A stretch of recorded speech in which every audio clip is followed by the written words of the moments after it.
right, we are good to go. Ladies and gentlemen, welcome back to another edition of the Rebel Radio podcast. My name is Ashton Holloway, and we are here with Leaving for Arizona. Boys, lady, how you guys doing? What's up? What's up? Good, good, good. Let's go around. Kind of give me your names. Tell me a little bit about yourself so we can kind of get this going. I'm Aubrey. I play drums. I'm Jonathan. I play guitar. Cameron, I play bass. What's up, man? Well, nice to meet you guys. Thank y'all for being here. This is going to be so fun, man. I've been looking forward to this interview all week. I've been watching your guys' content, and I got to say, you guys are one of the most hilarious bands that I've seen. Just from the content that you guys put out, you guys give off genuine vibes. And I feel like when I watch some of the content, I'm like hanging out with you guys. Like, it's really cool. I love the vibe of the energy of the band. So just to kind of start off, like, how did you guys start Leaving for Arizona? Aubrey and I were in a high school and band together. It was just like a thing to do. So that's how we knew each other. And then me and Cameron have been hanging out for a long time because him and my wife grew up on the same street. Mm-hmm. And at the beginning of 2020, pre-pandemic, I was like, I'm going to pick guitar back up because I hadn't played in like 5 years. Yeah. So I bought a little cheap guitar on Amazon because I had sold all my gear.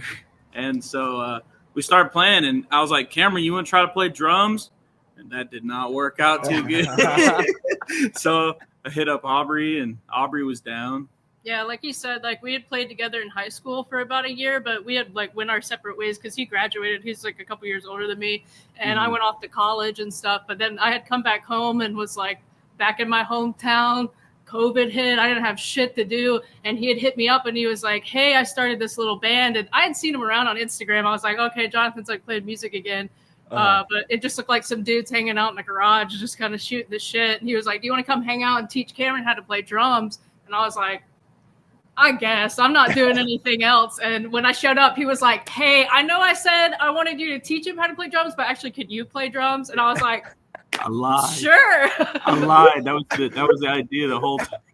Oh yeah, bro. You set her up for failure, dog. That's funny, man. Well, see, that's what I'm saying though. Like with you guys, that's genuinely the vibe that I get is just a bunch of dudes shooting the shit, playing music for fun, you know? And I feel like that is what makes a band, you know, and I mean, honestly, like I've had a lot of guests on here, and just the whole energy behind this whole band that you guys have created is really different. And I feel like you guys kind of take like a less serious approach, but in a really fun way. Like even with Kermit being in a lot of the content that you guys have made, and even like some of the videos, it's like you guys obviously have like an inspiration for sure, right?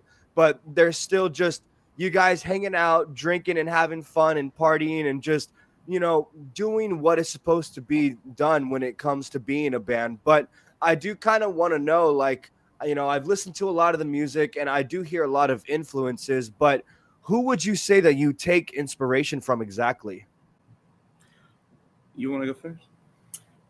Yeah, I mean, I've always been very inspired by like a lot of female fronted band, or like Paramore has always been a love of mine. Back since like the Riot album, they've been very influential to me. And then, you know, I take a lot of inspiration from like queer artists like Chapel Roan and different drag queens and stuff. I bring like a weird gay flavor to the band, but we've all listened to like emo and like alt rock and all kinds of like Queens of the Stone Age, like Foo Fighters. Well, it's like all kinds of. I mean, we share a lot of like similarities in different bands we like. Yeah, like when I first started playing guitar a long time ago, my main influence was just classic rock because that's what my dad listened to. So yeah, and then from there, like I found Kings of Leon, and you know, throughout high school and stuff, like that's what I was listening to. But then right when we were starting the band again, I was listening to a lot of like Mom Jeans and Modern Baseball and all that, because that was that was a big one. That was a big one.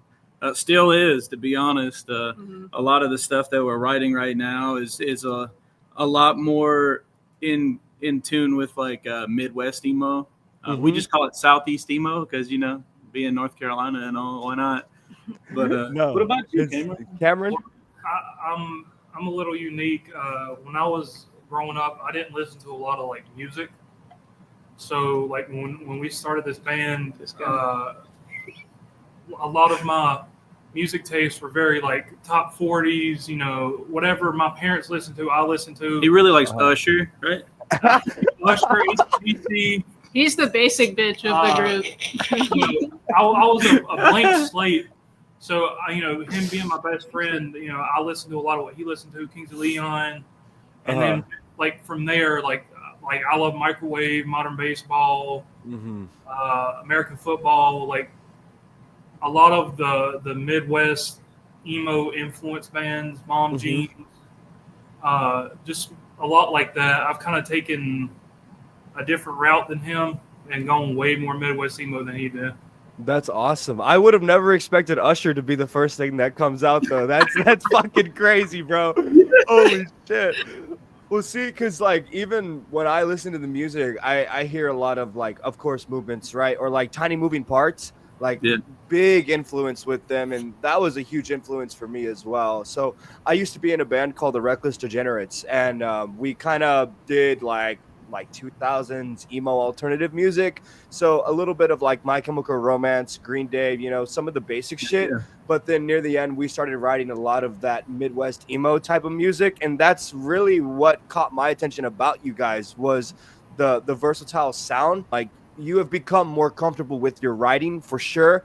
And even with the production and the latest songs that you're writing, it's definitely shown. And the one song that really did stand out to me the most, the one that caught my attention was Scary Dollar Store, Scary Door Dollar Store, right? Or I think that's right. But so my girlfriend, she found you guys on TikTok, and she was like, these guys are so fucking badass. Like, you got to get them on the show. They sound so good. So then there was like a whole day where we just like started going through y'all's whole discography, and then I was like, okay, who are these guys? So I decided to go on YouTube, and then I found all the content, and I was like, oh, okay, this is making sense now. Like, these are just a bunch of dudes fucking off. Like, and you know what? It's perfect for who you guys are.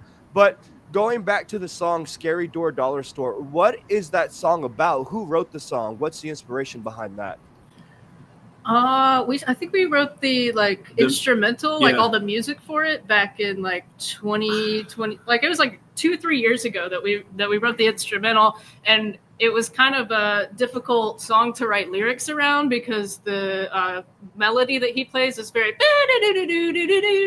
it's a lot going on. So it was like, how do we fit lyrics in between like all these guitar moments that are happening without like squashing him? So it sat on the back burner for a while, but we were like, this music's it's sick. We got to do something with it. And so I sat down one day, and I actually wrote a lot of the lyrics for that song. I was trying to go for something really rhythmic, da da da da da da da da da da. Like, I was trying to just like find that rhythm and find words that fit that. So we just wrote it about like being frustrated with a friend and a situation. But I wrote most of that, and then Lance kind of wrote like the tail end of the song. But yeah, and then we were just glad to have some lyrics on it. We threw my girlfriend plays trumpet on it. We were like, it'd be really cool to add another instrument, so she threw some trumpet on it at the end, and then voila, there it was. I did see that in the behind the scenes video that you guys had, and that's what I like about the content. It's like, I watched the music video, and you could tell that you guys just put it all together, right? Like, just the footage of the making, just throw that all in together into one video. But then you also release the B-side footage and put that in as content. And that is honestly what is missing right now with certain bands.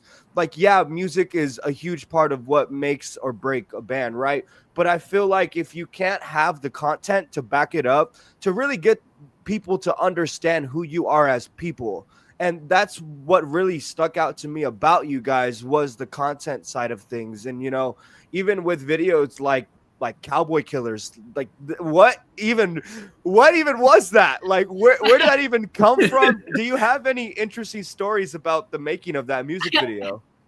We were like, we had been releasing stuff in Octobers for some reason. Like, every year it ended up being October, and so when we dropped Cowboy Killers, we were about to have this Halloween show, and we were like, why don't we just dress up like cowboys, you know, and drop the song? And all this stuff. Yeah. So that's what we did. I honestly don't remember how we came up with the idea of going to the bowling alley and Yeah. bowling dressed up as cowboys. We just wanted like, to go bowling. yeah, Yeah, we like probably. bowling and we like going to eat fast food. So we were like, whatever, we'll just make a video Heck out yeah. of it. So yeah, we called our local like bowling alley, and it's got an old like kind of vibe to it. It hasn't been Yeah. updated since like the 80s, and Yeah. we called and we were just like, hey, we're gonna come up this evening like dressed as cowboys and shoot a little video. We're a local band. Is that okay? And she was like, yeah, sure. So we went up there. There was like 4 or 5 other people bowling, and they just kind of looked at us like we were stupid, but we had a good Hey. time. It was Our really buddy, fun. yeah, our buddy Dylan filmed all the footage of that. He hung out Shout with us out and Dylan. filmed that, and the footage from the show. Damn, Dylan's a champ for that, man. That's awesome. Yeah, and then I saw where you guys went out to go eat after, and I was just like, wow, this is just as real as it gets. You can't fake this shit. Like, just Like I don't even think we had the idea of like adding the like eating like portion of it. We just Yeah. we just kept filming, so Yeah. we're like, hey, just like squash it all together. It's Made like- it work. it's like you need to like fill the time in the video, right? So you just add random shit in to just make Heck it yeah. look more full, right? Yeah. Well, no, yeah, that was great. Honestly, that video specifically was honestly probably my favorite one that I saw from you guys. Appreciate it. And you know, I could see the vision that you guys were going for, and I like that you guys use an older camcorder. At least I think that's what it is, right? It's like an old school type. For a lot of the behind the scenes stuff, like when we go record, we just take this cheap little. I think I bought it for like $50 on JVC something. yeah JVC Evrio or something like that. I got it for like $50 on Facebook Marketplace, and I was like, hey, this has got this like early 2000s vibe Late for it. 90s or- Mhm. So we were just Yeah. shooting video. We really didn't know what we were gonna do when we went to go record the split that we did with Condado and Weymouth, and we just brought it with us. And from then on, we've just been bringing it with us every time we go. Yeah, a lot of the footage on our YouTube channel that's like making of type stuff we film with like the cheaper camcorder. But then there is some stuff we film with nicer cameras, but then I make look shitty in post because it just has a more down to earth kind of, like you said, Hey, we're- nostalgic kind of vibe. We're about to drop some lyric videos though that are way higher quality. Yeah. Oh Yeah. wow! Oh, I'm excited about that. Yeah, Yeah. and that the old school camera gives me like old school YouTube vibe. Like when YouTube first started, that's what I see when I look at the content. And I mean, even some of the lyric videos that you guys have put out like earlier, you could tell like there's an influence there for sure. But what do you guys have coming up next? What are you excited for? What kind of music do you have coming moving forward?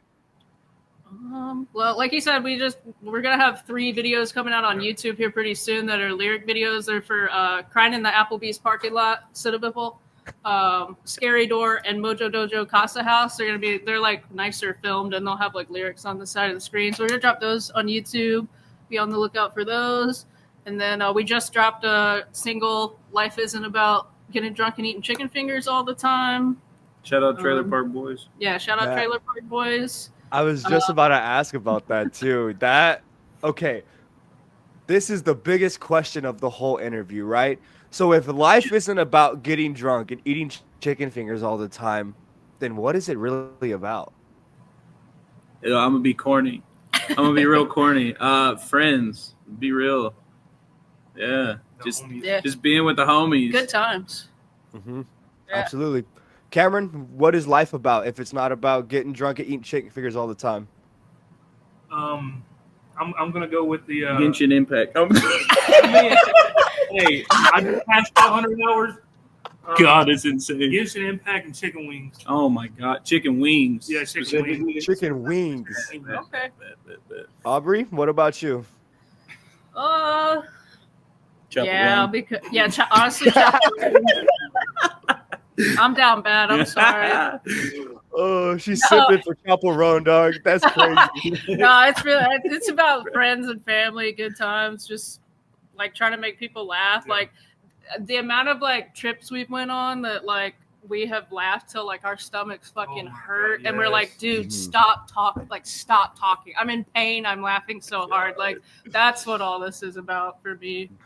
Absolutely. No, for sure. And, you know, even when I was doing the band stuff, you know, like I had a really close connection with the guys that I was with, and it makes me sad because unfortunately, like we had a falling out because of just some personal issues that I kind of caused on my end. I had a problem with like substance abuse, and you know, I really couldn't kind of get it together to keep the band together, you know, and I kind of lost that trust at some point with them, and you know, it's unfortunate because I spent years of my life with these guys and we traveled all around. And near the end is really where we started to really start making money and start like building an actual genuine following where we live. And I wish that things could have stayed the way they were, but I guess everything happens for a reason because now I'm getting to do this podcast where I get to talk to bands like this and, you know, reach out to good people like you guys. But have you guys had any kind of struggles since becoming a band, or what has the whole experience been like since becoming a band?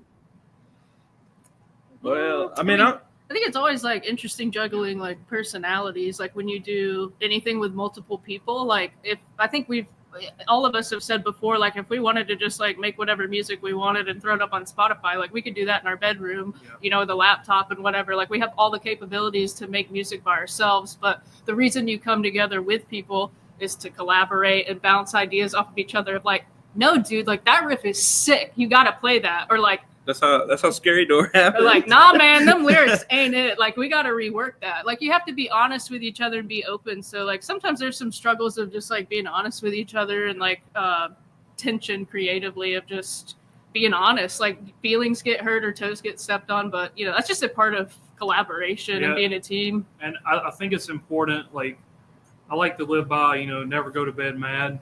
And, like, that's something that we try to do in the band, you know, never leave practice mad for whatever reason.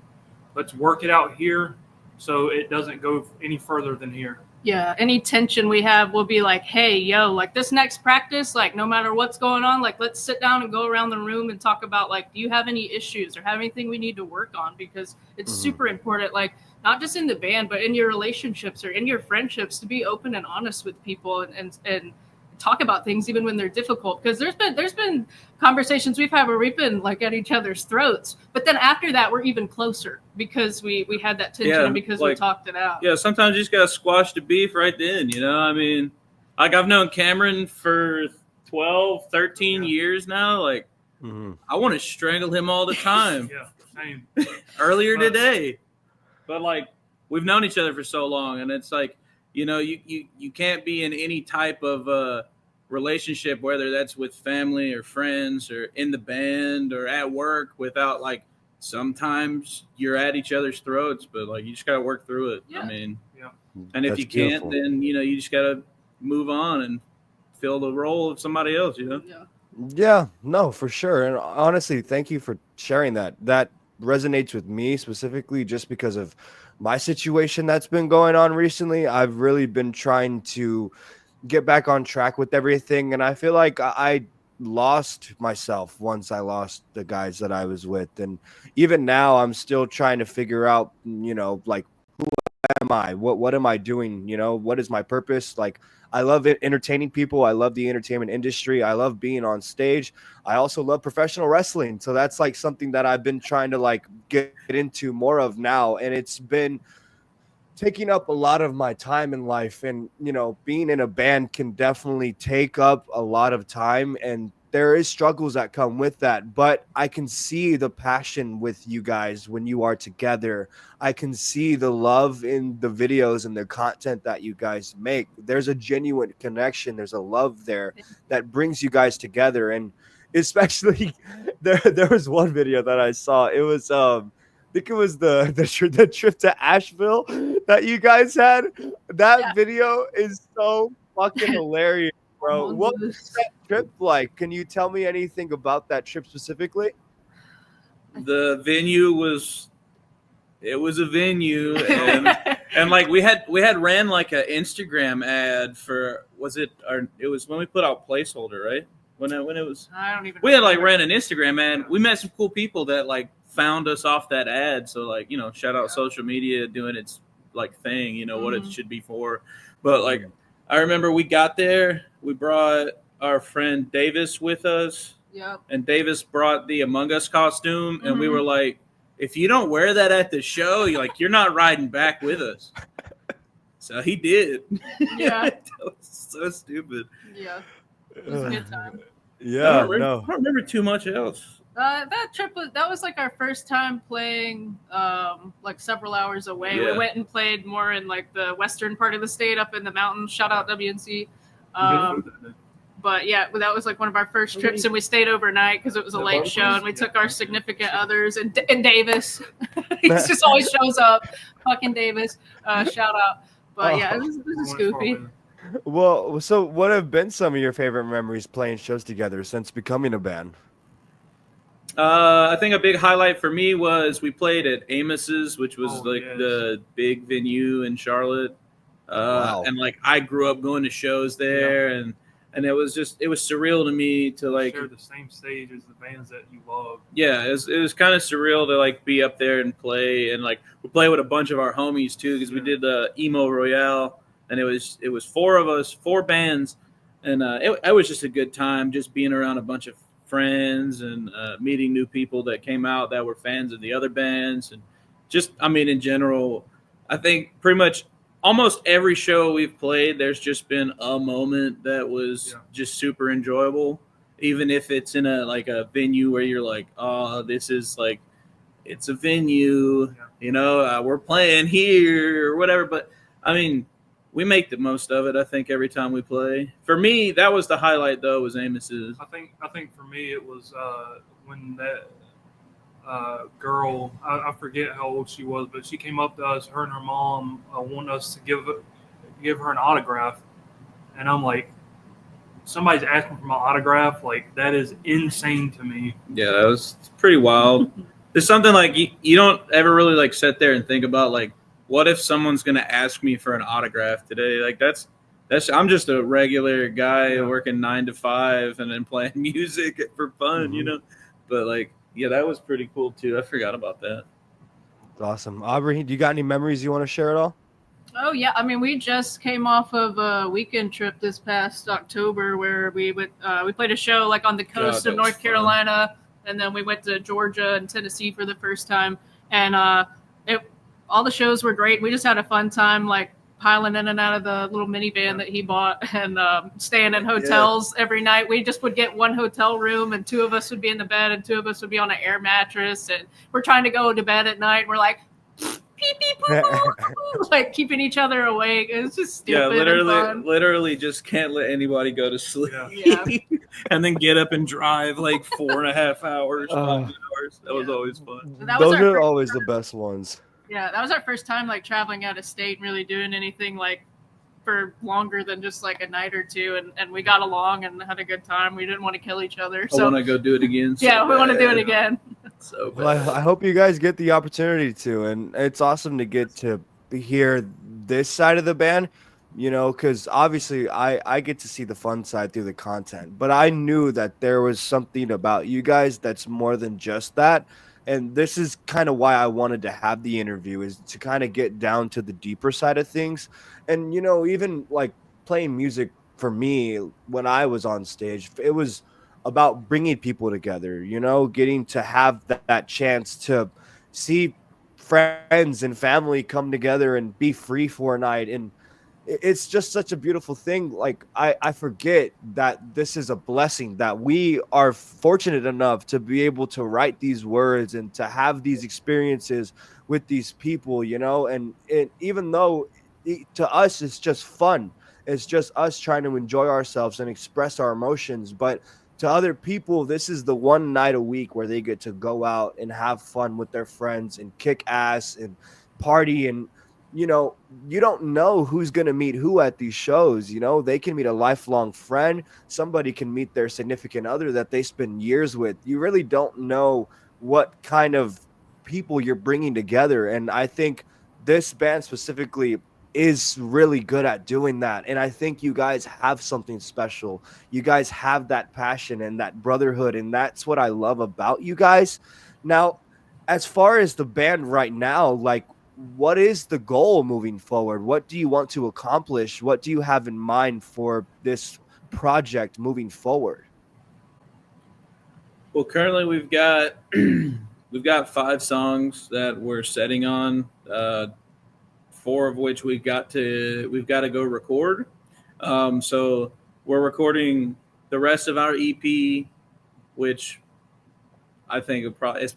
I mean, it's kind of like the artist saying like this is my best work, but I mean, to me, I really do feel like the next EP we drop and the follow-up EP that we're planning are some of the best songs we've written, just music wise, lyric wise. I like really like them. So for me, for the band moving forward, it's just like trying to like hone in doing the releases, and hopefully being able to go do some more like weekender tours.